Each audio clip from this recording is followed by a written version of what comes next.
बस कुछ घंटों का इंतजार और है। जो 500 वर्षों के राम भक्तों की तपस्या का प्रतिफल है वो राम भक्तों को मिलने जा रहा है। अयोध्या नगरी सुशोभित है और आप देख रहे हैं प्राण प्रतिष्ठा की विधियां, अनुष्ठान भी लगातार जारी हैं। आइए तस्वीरें सीधी लाइव आपको दिखाते हैं। रामलला की प्राण प्रतिष्ठा के अनुष्ठानों की ये तस्वीर है।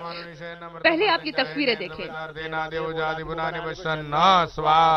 ओम आकृष्णेन निशा वर्तमान्वेषेण मृतमर्त्यं च हिरण्येन सवितार्धेन देवो जातिभुवनानि पश्यन्नः स्वाहा। ओम आकृष्णेन निशा वर्तमान्वेषेण मृतमर्त्यं च हिरण्येन सवितार्धेन देवो जातिभुवनानि पश्यन्नः स्वाहा। ओम आकृष्णेन निशा वर्तमान्वेषेण मृतमर्त्यं च हिरण्येन सवितार्धेन देवो जातिभुवनानि पश्यन्नः स्वाहा। ओम आकृष्णेन निशा वर्तमान्वेषेण मृतमर्त्यं च हिरण्येन सवितार्धेन देवो जातिभुवनानि पश्यन्नः।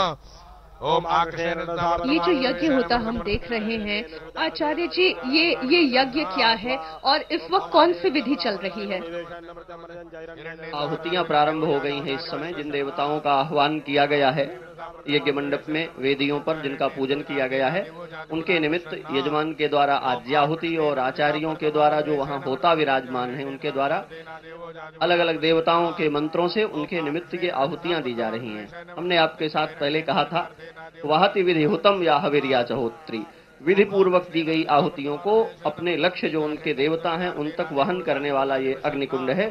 इसमें दी गई आहुतियां देवताओं को प्राप्त होती हैं और ये यज्ञ का मुख्य स्वरूप है। वेदोक्त पद्धति से अग्नि में दी गई आहुतियां ये देवताओं का मुख है। मुखम यह सर्वदेवानाम हव्य भुक्त भुक्त तथा आहुतियों के माध्यम से वैदिक मंत्रों के द्वारा उनको आहुतियां प्रदान की जा रही हैं। महंत जी, नवग्रह हवन चल रहा है। नवग्रह आप समझाएं और इस हवन की आवश्यकता क्यों होती है किसी भी अनुष्ठान को पूरा करने के लिए? देखिए, ये विशेष रूप से जब भी हमारा प्राण प्रतिष्ठा कार्यक्रम जो होता है, किसी भी मतलब मान लीजिए कि भगवान रामलला का प्राण प्रतिष्ठा महोत्सव ये चल रहा है, यज्ञ जब वगैरह भी हो रहा है, तो पहला जो है एक तरह से जब यज्ञ शुरुआत होता है तो 9 ग्रहों के 9 ग्रह अलग अलग कि उनका सभी का जो है उनको आहुति दिया जाता है 9 ग्रहों का। तो ये जो है सभी शनि है, राहु है, केतु है ना जी, ये सारे जो है मंगल है, बृहस्पति है, सभी की आहुतियों 9 ग्रहों का 9 जो ग्रह हैं 9 की आहुति जो है उनका अलग अलग सब आहुति जो है उनका मंत्र बोलकर उन मंत्रों से जो है सभी ग्रहों का आहुति दिया जाता है। उसके बाद में देवताओं का आहुति प्रारंभ होता है। जी आप भी आचार्य जी से समझाना चाहेंगे? जी, मैं एक रूपक से इसे समझाना चाहूंगा, आसान होगा। हम कहते हैं यह सारा जगत परमात्मा के अधीन है, वैसे ही जैसे यह सारा देश संविधान के अधीन है। अब ये अधीनता कैसे व्यवहार करती है इसको समझने के लिए आपको जानना होगा जिन्हें हम नवग्रह कहते हैं। ये एक रूपक से समझें तो परमात्मा की पुलिस व्यवस्था है, प्रशासन है ये, जिसके द्वारा सारे जगत को अधिग्रहित करके रखा गया है और जो जैसे कर्म करता है तदनुरूप उसको प्रभाव के अनुसार उसका फल देने में ग्रहों की भूमिका है। सदाचार संपन्न व्यक्ति के लिए जैसे सूर्य वर्चस्व का कारक है, बृहस्पति धर्म का तेज का कारक है, बुध वाणी का वस्त्र का कारक है, वैसे ही शनि देव जिनकी बड़ी चर्चा होती है वे देवताओं के दंडाधिकारी हैं, मजिस्ट्रेशियल पावर रखते हैं और अपराध करने वालों को दंडित करना उनका कार्य है, न्यायप्रिय हैं, सत्यनिष्ठ हैं। तो जैसे हम संविधान के भीतर चलते हुए भी पुलिस के द्वारा जो हमारे सदाचार के अनुशासन बनाए जाते हैं उनका पालन करते हैं, वैसे ग्रहों की आराधना करते हुए भी वस्तुतः हम भगवान की आचार्य जी, आपने ऐसा हैं। रूपक दिया ना कि मेरे मन में प्रश्न उठा कि अगर मजिस्ट्रियल पावर शनि ग्रह की है, सुप्रीम कोर्ट कौन है? भगवान श्री राम, उनके नाम से प्रसिद्ध है रामकोट। रामकोट में ही तो विराजमान हो रहे हैं। हमारे महात्मा पीढ़ियों से कहते हैं हाई कोर्ट ना सुप्रीम कोर्ट, सबसे बड़ा रामकोट है। और उस रामकोट ने देखिए हाई कोर्ट और सुप्रीम कोर्ट के भी फैसले अपने पक्ष में लेकर के दिखा दिए। आज हम विशेष अनुष्ठानों की बात कर रहे हैं। एक बार फिर से हम लाइव तस्वीरें पहले दर्शकों को दिखा दें और फिर इस चर्चा को थोड़ा और आगे बढ़ाएंगे। अनुष्ठानों में जो अलग अलग अधिवासों की हमने बात की उस पर भी हम चर्चा करेंगे, लेकिन पहले ये तस्वीरें आप देखें।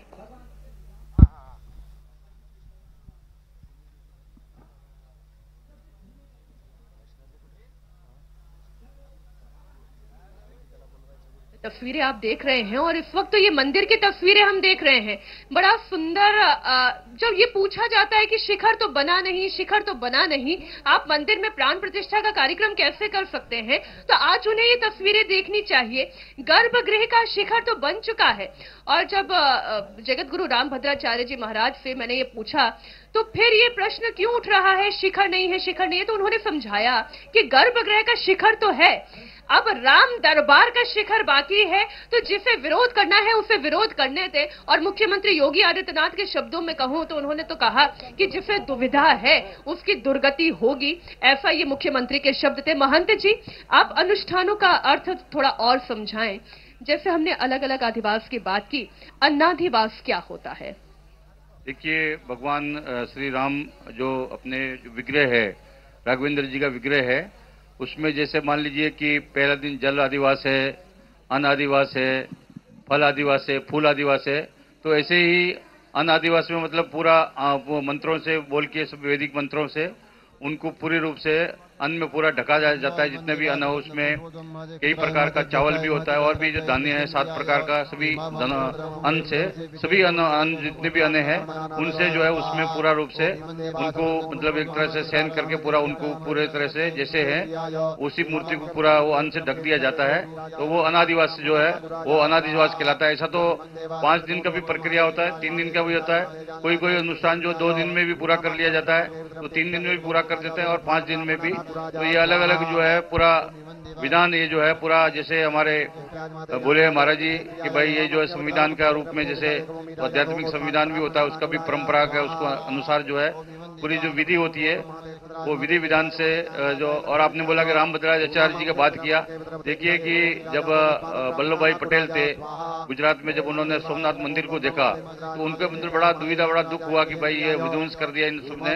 तो जब जो है वो 1951 में वहां पर जो है शिवलिंग का प्राण प्रतिष्ठा किया, उस समय में वो खंडित शिवलिंग को जो व्यवस्थित करके नया शिवलिंग को वहां पर जो है नर्मदेश्वर के रूप में बड़ा भव्य शिवलिंग को स्थापना करके फिर वहां पर जो है वो मंदिर थोड़ा बनाया था। उसके बाद में 1965 में करीब 14 साल करीब लगे उसमें पूरा मंदिर बनने में, जो उसमें बाद में उसका कलश भी स्थापना हुआ। आपने कहा 14 साल, उस प्रक्रिया में भी 14 साल लगे थे। लेकिन आचार्य जी, यहाँ जो इस वक्त अयोध्या में हो रहा है ये तो अभूतपूर्व है।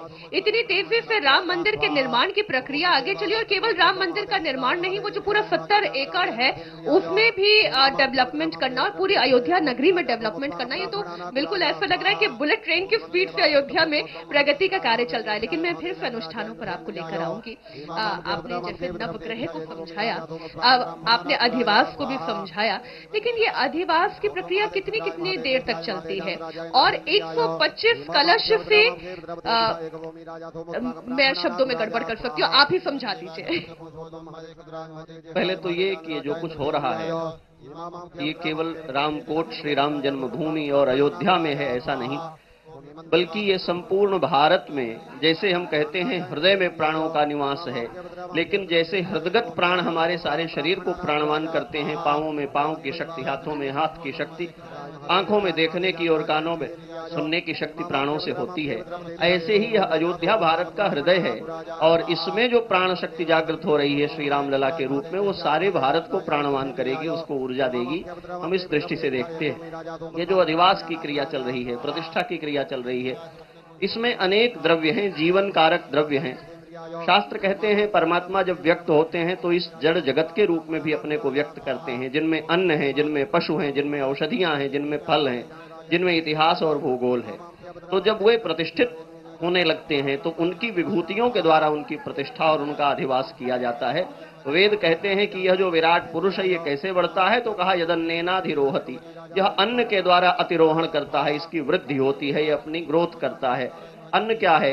अतभक्षणे धातु है, जो भक्षण करके हम जीवन धारण करते हैं वो अन्न पदार्थ है। तो अन्न से परमात्मा का अधिवास कराया जाता है। पंचकोशों की चर्चा है, उसमें अन्न है, उसमें प्राण है, उसमें मन है, उसमें विज्ञान है, उसमें आनंद है। जो ईश्वरता चिन्मय रूप से इस विग्रह में व्यक्त होने वाली है, उसको व्यक्त करने की जो वैदिक क्रिया है, जो अनुशासन है, वो ऋषियों की प्रतिज्ञा के अनुसार अन्न में अधिवास करते हुए, फल में अधिवास करते हुए, जल में अधिवास करते हुए, फूलों से अधिवास करते हुए और औषधीय द्रव्यों में अधिवास करते हुए अपने स्वरूप को प्राप्त करता है। और जब वो प्राप्त कर लेते हैं तो एक महास्नान होता है, उसमें सहस्र कलशों का अभिषेक, अष्टोत्तर शत कलशों का अभिषेक होता है। अभी आपने 125 कलशों की चर्चा की। सारे तीर्थों का जल आया हुआ है, सारे तीर्थों की मिट्टी आई हुई है, और जब श्री राम लला विराजमान होंगे तो सब तीर्थ उनका अभिषेक करेंगे। और यह अभूतपूर्व है जो आपने शब्द दिया, ये बहुत सुंदर शब्द है। ये अश्रुतपूर्व है, अदृष्टपूर्व है, अभूतपूर्व है। ऐसा कभी देखा नहीं गया, ऐसा कभी सुना नहीं गया। गोस्वामी जी महाराज कहते हैं, जो नहीं देखा नहीं सुना, जो मनहु न समाई। न हमने इसे देखा पहले, न हमने इसे सुना पहले, और आज सुने भी तो हमारे मन में ये अटेगा नहीं। ये ऐसा विराट का उत्सव है। मैं समझता हूं इसे एक वाक्य में कहना होगा तो इस तरह कहना पड़ेगा कि विराट पुरुष अपने को फिर से श्री रामभद्र के रूप में व्यक्त कर रहा है और अयोध्या अपने वैराट्य को पूरे विश्व पर प्रकट कर रही है। जो अभी पूजन विधि शुरू हो गई है और हवन है, क्या हम ये समझें कि एक बार अग्नि देवता को आमंत्रित कर लिया गया है, उन्हें जगा दिया गया है, तो जब तक पूरी प्राण प्रतिष्ठा संपन्न नहीं हो जाएगी हम अग्नि यूं ही प्रज्वलित देखेंगे इन हवन कुंडों में? ये प्रज्वलित रहेगी और इसकी नित्य की निर्धारित आहुतियां इसमें होती रहेंगी। एक बार अग्न्याधान कर दिए जाने पर, क्योंकि अग्न्याधान देश काल का विचार कर, मुहूर्त का विचार करके होता है, किसी समय भी नहीं हो सकता। अग्निवास का विचार किया जाता है, तो जब अग्निवास का विचार करके अग्न्याधान हो जाएगा तो यज्ञ संपन्न होने तक उसकी संपूर्ण आहुतियां इसमें की जाएंगी। एक और शब्द जो मैं पढ़ रही थी महंत जी, कुंड पूजन। ये कुंड पूजन क्या होता है? देखिए कि जो अपने वेदी, यज्ञ की वेदी बनाई जाती है, उसका भी एक विधान होता है कि भाई जैसा कि भूमि, जैसे मिट्टी जहाँ का होता है तो उसका भूमि पूजन करके वेदी बनाते हैं। पूरा यज्ञ के लिए जो एक कुंड बोलते हैं उसको वेदी बोलते हैं। तो वेदी को बनाने का भी पूरा एक विधान होता है, और उसका जो है भाई कितना ईंट रखना है, उसका जो है तिकोना कितना कोना बनाना है, क्या है, तो सारा विधान के अनुसार सारे जो विद्वान लोग है वो पूरा वैदिक विधान से पूरा वेदी को बनवाते हैं। और तो उसका भी वेदी का पूजन होने के बाद में उसमें अग्नि को प्रज्वलित करते हैं। पहले वेदी का पूरा वेदी बनाकर वेदी का पूजन करके फिर उसका जो है वो पूजा होता है। जी एक और शब्द, मुझे ऐसा लग रहा है कि मैं अपना ज्ञान वर्धन करने के लिए यहाँ पर बैठी हूँ और इसके पीछे मंतव्य इतना ही है कि आज इस वक्त जो इंडिया टीवी देख रहे हैं वो ये समझे कि जो संस्कृति, जो वैदिक धर्म हमारा है, जो सनातन संस्कृति की हम बात करते हैं, शाश्वत संस्कृति की बात करते हैं, वो है क्या, उसी का रूप इस वक्त आप देख रहे हैं। अयोध्या नगरी से लाइव तस्वीरें देख रहे हैं और मंच पर हमारे साथ आचार्य जी मौजूद ही हैं। आचार्य जी, पंचभू संस्कार और ग्रह स्थापन, पंचभू संस्कार क्या होता है? पंचभू संस्कार करते हुए पृथ्वी पर जब अग्न्याधान करने की हम तैयारी करते हैं तो अभी आपने कुंड की चर्चा की है। यह पूरा भूगोल हमारा, विज्ञान जिसको कहता है, ये एक तरह के इलेक्ट्रोमैग्नेटिज्म पर निर्भर करता है, जिसे हम कहते हैं इसका एक विद्युत चुंबकीय क्षेत्र है जो इसके वास्तु के सिद्धांत बनाता है। हमारे ऋषियों को इसकी पूरी संरचना का विज्ञान पता है और इसलिए वो इसके अनुकूल आकार और प्रकृतियां पहचानते हैं। तो आप ध्यान देंगे, जिसको आप मंदिर देख रहे हैं उसके शिखर उभरे हुए आकार में है। जो हमारा यज्ञ मंडप बना है उसके भी सारे शिखर ऊपर को उठे हुए हैं। जो वेदी बनाई गई है सारी देवताओं की, स्थंडिल हमारे सब भूमि से ऊपर उभरे हुए हैं। जबकि आहुति के लिए जो विधान बनाया गया है उसमें भूमि को गड्ढे में खोद करके त्रिकोण भी, चक्राकार भी, गोल भी, अलग अलग चतुष्कोण भी, सारे प्रकार के कुंड निर्मित होते हैं। उस समय पृथ्वी का हम लोग उसकी कुशकंडिका करते हुए, पंचभू संस्कार करते हुए, पृथ्वी में कई तरह के स्वाभाविक दोष माने गए हैं जो उसकी प्रकृति से प्राप्त हैं। उन दोषों का हटा करके उस पर अग्न्याधान करने और उसमें आहुति देने के लिए उसका संस्कार करते हैं। भारत देश दो चीजों से पहचाना जाता है, अपनी संस्कृत भाषा से और अपनी संस्कृति से। संस्कृति का अर्थ ही यही है, प्रत्येक पदार्थ में जो अंतर्निहित गुण है उसके दोषों को हटा करके उसको सामने लाया जाए। संस्कार शब्द ही हमें पहचानना चाहिए। हमने एक दिन आपसे शायद चर्चा की है, संस्कार का तात्पर्य है किसी पदार्थ में होने वाला मौलिक गुण उसको प्रकाशित करने की क्रिया। धरती में स्वाभाविक रूप से भगवान के चरणों से संस्पृष्ट होने के कारण एक दिव्यता विद्यमान है, लेकिन यह मधुकैटभ की चर्बी से भरी हुई है, मेद से, इसलिए इसका एक नाम मेदिनी है। तो जब भी हम इस पर बैठते हैं तो कुशासन बिछाते हैं, और जब भी इसमें हम आहुति के लिए वेदी बनाते हैं, कुंड बनाते हैं, तो पंचभूत संस्कार आपने के जब द्वारा ये इसे बात शुद्ध बोली ना करते हैं। कि मिट्टी का अपना एक गुण होता है और उसमें कुछ अवगुण भी हो सकते हैं जिससे संस्कारित भी किया जाता है। मैं ब्रेक पर जाने वाली हूँ, लेकिन इसी बात से मुझे एक बात याद आ गई कि जब राम मंदिर की नींव भी तैयार की गई थी और बहुत गहरे तक उसे खोदा गया था, तो इस मिट्टी का भी संस्कार हुआ, बड़े ही साइंटिफिक तरीके से इसका संस्कार किया गया और फिर राम मंदिर की नींव पड़ी। हमारे लिए वक्त एक छोटे से ब्रेक का हो गया है, आप कहीं मत जाइएगा। लगातार इंडिया टीवी पर आप ये अखंड कवरेज देख रहे हैं। घर बैठे हुए करोड़ों इंडिया टीवी के दर्शकों से इतना ही निवेदन है, आप भी राम की महिमा को समझें, और अगर आप समझते हैं तो अपने घर के बच्चों को भी राम की महिमा को समझाएं, भारत की संस्कृति को समझाएं। इंडिया टीवी पर 22 तारीख तक सुबह 10 बजे से लेकर रात 10 बजे तक अयोध्या में चल रहे एक एक अनुष्ठान की तस्वीरें आप देखेंगे। इस छोटे से ब्रेक के बाद भी हम लौट रहे हैं। ओम शन्नो देवी रविष्टय आपो भवन्तु वीते संजोर विश्रवन्तु नः स्वाहा। देवी रविष्टया भवन्तु वीते संजोर विश्रवन्तु नः स्वाहा। ओम शन्नो देवी रविष्टय आपो भवन्तु वीते संजोर विश्रवन्तु नः